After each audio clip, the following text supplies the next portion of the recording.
Hello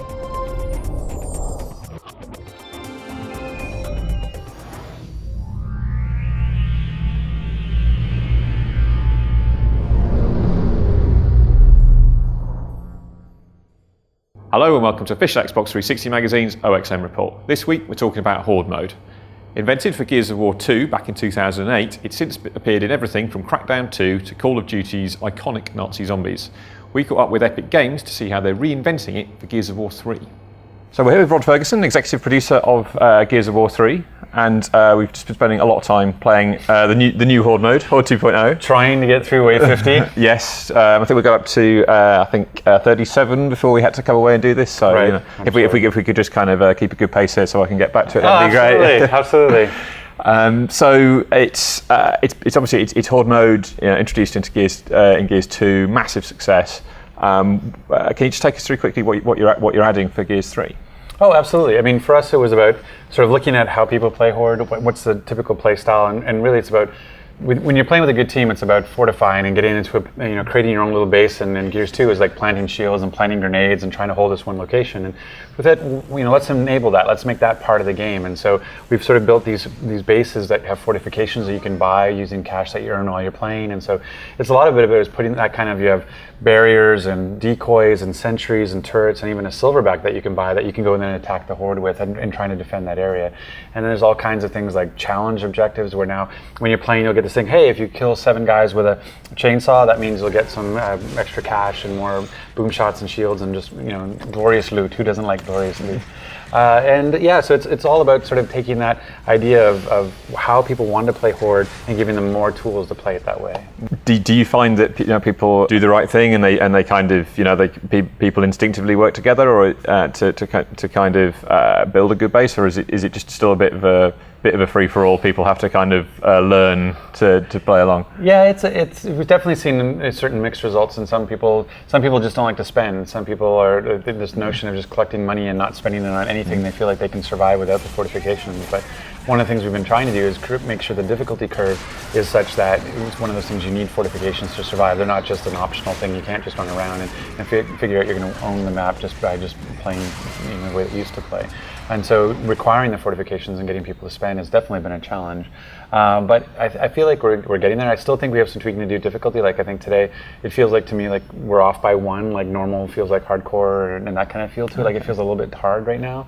But that's part of why we, having people play and getting feedback is really important before we ship. But yeah, it's definitely learning like, spending this money is good for the team as opposed to I'm going to hoard it all for myself. Yeah, obviously, once the game comes out, like all the hardcore players will have pretty much maxed that out within a week. Are you worried about when new people come in and they'll just be like, complete noob, level 1, and everybody else has got all the cool toys? Are you worried about balancing it so that they don't feel, left out? Well, I think part of it is that they'll be able to contribute in their own way. I mean, one of the things about because you grow the skills on how to build barriers or how to build turrets or how to build decoys, that kind of stuff, just by doing it. And so even a new player will have the ability to lay down spikes, build those spikes up, help repair the higher level fortifications, and they'll grow that skill so they'll catch up quicker too. So I think it's and the fact that it's a cooperative game and that we're about setting a team score. It's not about you have your individual score while you're playing, but what you post to the leaderboards is what your team did. And so because it's cooperative, it's not that sort of like, oh, we don't want that guy with us sort of thing. I think it's sort of bring them along and get them trained up and hey, here's some money to help you get there sort of thing. Are you planning on adding like more levels and more unlocks and all that sort of stuff like further down the line? Do you plan on supporting it for as long as you've done with Gears 2 with those title updates? Oh, absolutely. I mean, the thing is like downloadable content is something that we're not announcing, but I mean, it's one of those things you need to have. You have to have that post-product support, as we call it, to give the game a long tail and to support the community and the fans. It's a $60 investment, and people are expecting that for their $60 they're going to get something that's going to hold them out for a long period of time. And so we'll definitely have offerings on that space. And what's nice with us is that a single multiplayer map adds new playability in Beast, has new playability in Horde, and in competitive multiplayer. So just by providing a new single map, you can get all that different, reaches the different aspects of the game. So, but we know that every time we ship a Gears game, we're in for the long haul, and that's the same thing we've been doing with. We did 6 title updates in Gears 1 and 6 title updates for Gears 2, and it's just trying to continue to tweak and refine the game and get it to be the game that people want it to be. And what's been the most surprising thing you've learned from the beta? Has it all been very predictable, or has you had any unexpected lessons? Yeah, I wouldn't say it's completely predictable. I mean, there's some stuff that we thought was a problem. You know, we had some spawn camping issues we were concerned about on certain maps, and we've already addressed that in the retail game. So it'll be interesting. We're talking about showing people like some of the changes that have happened to like trenches and thrash wall to address spawn camping and that kind of stuff. You know, what's been really funny in terms of surprising ways has been the claim that basically every weapon in the game is overpowered. You know, it's like it's one of those things where you feel like if every weapon is overpowered, you know, according to the community, and maybe we've done it right, and we've hit that perfect balance. But I was laughing at guys in my office, and we were talking about it, and then this tweet came in about, oh my God, the flame grenades are overpowered, and I'm like, okay, that's it. Every weapon now has been called overpowered. We have full circle.